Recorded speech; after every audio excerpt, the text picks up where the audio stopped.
बेटा जी, तो हो गए अपने जनवरी 25 के examinations. In this video I am going to talk about the overall review कि जनवरी 25 एग्जाम्स कैसे थे, इजी थे, डिफिकल्ट थे, क्या ऐसी चीजें थी जो बच्चों को डिफिकल्ट लगी, क्या ऐसी चीजें थी जिस पर बच्चों को फोकस करना अभी अपकमिंग अटेम्प्ट्स के लिए जरूरी है। बिकॉज सी बेटा, क्या होता है during the exams if I put up videos like this, आप ऑलरेडी स्ट्रेस्ड रहते हो और स्ट्रेस्ड आउट हो जाएंगे। लेकिन अभी यू नीड टू अंडरस्टैंड कि कुछ ऐसी गलतियां which you can't afford committing in the upcoming attempt. नहीं तो क्या होता है अपने केस में, रात गई बात गई, मैम पेपर डिफिकल्ट गए और आप छोड़ देते हो।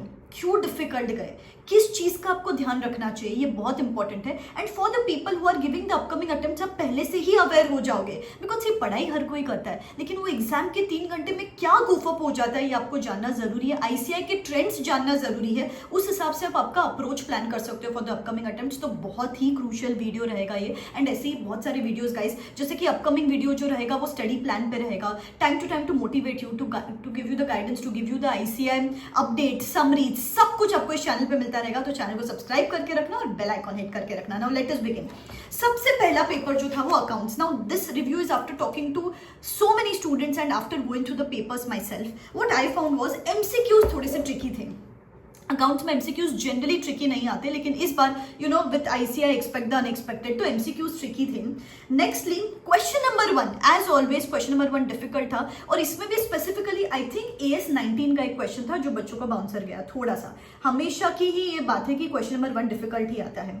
अभी CFS अमालगमेशन इंटरनल रिकंस्ट्रक्शन, अभी आईसीआई का जनरल ट्रेंड क्या है पता है क्या? CFS अमालगमेशन के क्वेश्चन डिफिकल्ट आते हैं, इसलिए बच्चा क्या करता है कि मैम ये हम पढ़ते नहीं, ये चैप्टर ही नहीं पढ़ते हैं, दे एंटायरली स्किप दीज चैप्टर्स। लेकिन इस बार क्या हुआ, इसमें से क्वेश्चंस बहुत ईजी आए। अभी सबको तो ईजी नहीं गया ऑफ कोर्स, लेकिन जिन जिन स्टूडेंट्स को कॉन्सेप्चुअल अंडरस्टैंडिंग थी ऑफ दीज पर्टिकुलर चैप्टर्स, उनके तो ऐसे क्वेश्चन सॉल्व हुए रहेंगे आई एम श्योर। तो बेटा प्लीज कॉन्सेप्चुअल क्लैरिटी पे ध्यान दो, and if you want to have a clarity of the concepts, CA Wala is here to help you. With the help of their batches, you can actually have a grip on the concepts, because सारे lectures top faculties लेते हैं। ये lectures आप live format में भी देख सकते हो, recorded format में भी देख सकते हो।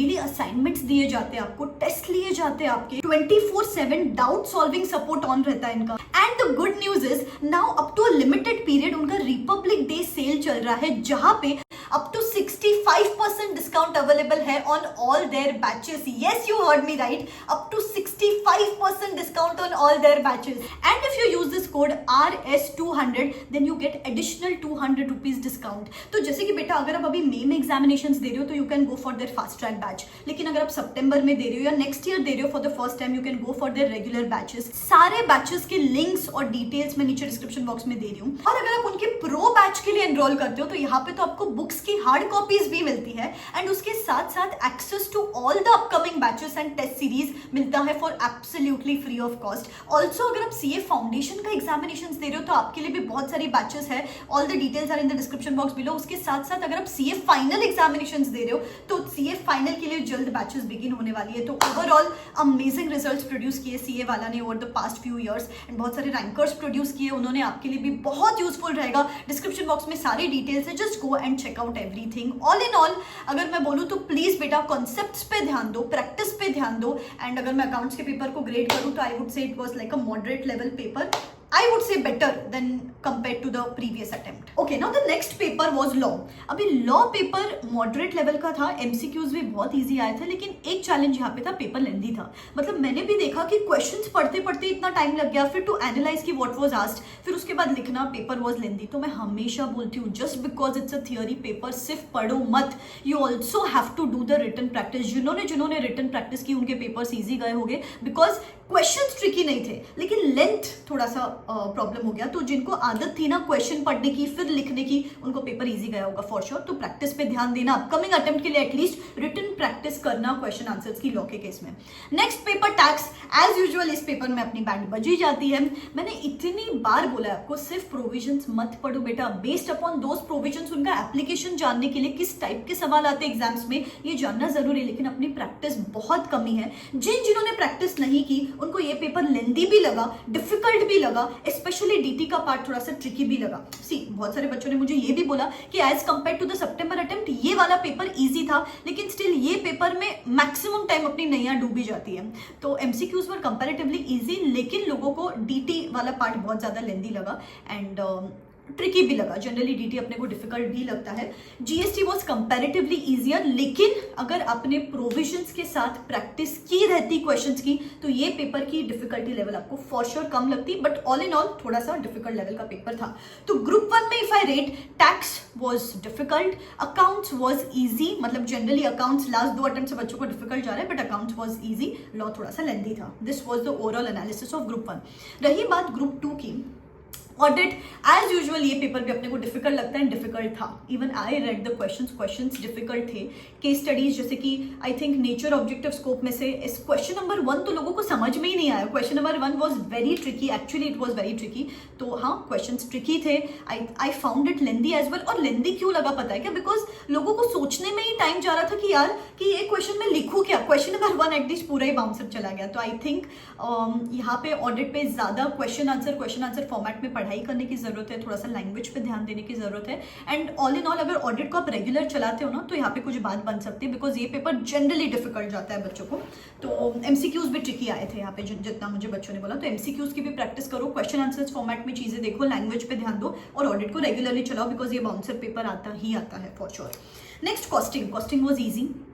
आई थिंक 1 से 2 क्वेश्चन थे, पूरा पेपर ट्रिकी नहीं था। 1-2 questions were tricky which was pretty decent manageable. CA का एग्जाम से इतना तो 1-2 क्वेश्चंस तो ट्रिकी आएंगे, but overall all in all paper was moderate level, easy था। मतलब बेसिकली लोगों को इजी गया। 1-2 बाउंसर क्वेश्चन ही थे, थोड़ा सा लेंदी था, ज्यादा लेंदी नहीं, थोड़ा सा लेंदी था, but it was decent enough manageable. Costing ना बेटा, कॉन्सेप्चुअल अंडरस्टैंडिंग है तो ये कॉस्टिंग का पेपर तो आपको एग्जामिशन दिला सकता था, बहुत मतलब ईजी था पेपर। नेक्स्ट वॉज एफएमएसएम पेपर लोगों ने बोला इजी था। एसएम तो बहुत ही स्ट्रेट फॉरवर्ड क्वेश्चन पूछे गए थे, बट लेंदी था। अगेन दिस पेपर वॉज लेंदी, लेकिन अगेन अगर आपने प्रैक्टिस की रहती, क्वेश्चन पेपर सॉल्व किए रहते, तो ये पेपर भी आपका इजी जाने की चांसेस थी और ये पेपर में भी एग्जामिशन मिलाने के चांसेस थे। तो ऑल इन ऑल अगर आप देखोगे बेटा, 2-3 चीजों की वजह से 2-3 रेड फ्लैग्स है, जिस पे काम कर लोगे ना तो आपका अगर इस बार स्कोर 30 आने वाला रहेगा तो 30 से 55-60 का सफर, ये 2-3 चीजें को कोप अप कर लोगे तो ऑटोमेटिकली आपका स्कोर बढ़ जाएगा। एक है लेंदी पेपर्स आते हैं, तो उसके लिए क्या कर सकते हो, जितना हो रिटन प्रैक्टिस करो और जितना हो क्वेश्चन पेपर सॉल्व करो, that is going to help you for sure. Secondly concepts का इन डेप्थ अंडरस्टैंडिंग। सिर्फ आई थिंक एसएम एक पेपर था जिसमें थोड़े स्ट्रेट फॉरवर्ड क्वेश्चन थे, बाकी सब में ट्रिकी भी नहीं है तो भी इतना स्ट्रेट फॉरवर्ड क्वेश्चन नहीं है। अगर आपकी कॉन्सेप्चुअल अंडरस्टैंडिंग है तो you would have been able to manage the things. तो थोड़ा सा कॉन्सेप्चुअल अंडरस्टैंडिंग पे ध्यान दोगे तो चीजें सॉर्टेड रहेगी।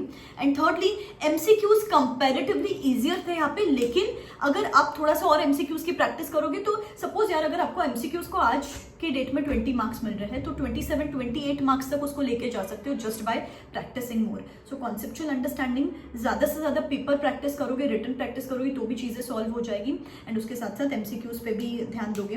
तो I think all in all moderate level मैं बोलूँगी, बहुत ज़्यादा हर पेपर डिफिकल्ट था ऐसा नहीं है। ये 2-3 चीज़ों पे अगर ध्यान दोगे before planning your approach for the upcoming attempt, I am sure आपका स्कोर 10-15 मार्क्स से तो ऐसे ही बढ़ जाएगा।